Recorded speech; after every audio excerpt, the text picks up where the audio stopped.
this is the second course in our Van Til curriculum. We have 8 courses planned. You can learn more about the Fellowship in Reformed Apologetics at reformedforum.org. If you head up to the top of the page, you'll see a header item that says Academy. And if you hit that drop down, you'll see all the information there, the various links, the courses that we have listed, etc.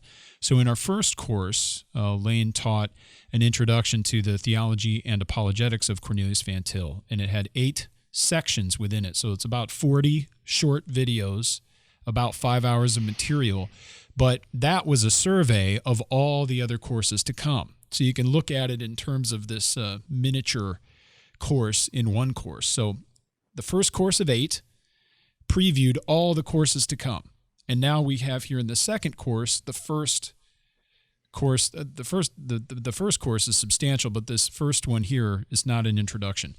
My question for you then, Lane, is of all the things we could talk about, transcendental argumentation, idealism, common grace, why begin with the Trinity? Why is the Trinity the first theological topic that heads off the rest of this series on Van Til's entire theology and apologetic?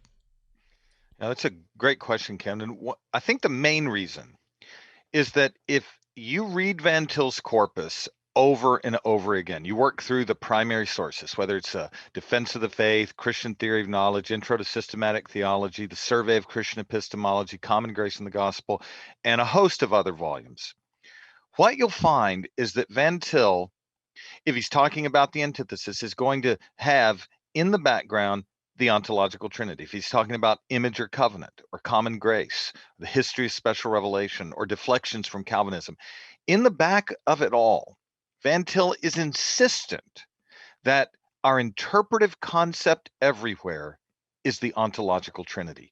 In fact, in the Defense of the Faith, we looked at this in the Doctrine of God in our second discussion in the Van Til group. Van Til says we're not interested in proving the existence of a God other than the self-contained ontological Trinity.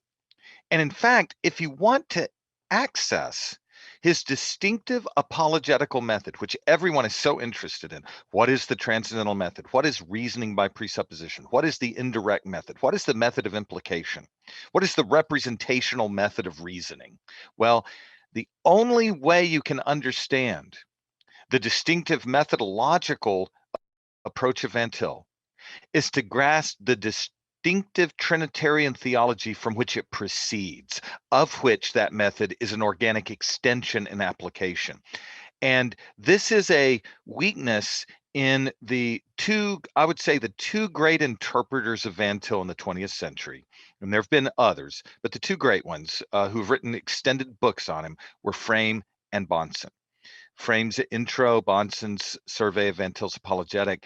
And while both of them have numerous helpful points that develop Van Til's theology and apologetic, neither of those works offers in a sustained and coherent way the movement from the ontological Trinity to the distinctive method. So this course is devoted to that starting point. And once you see it, once you understand it, everything else opens up so beautifully. But until you see it, everything else is unclear.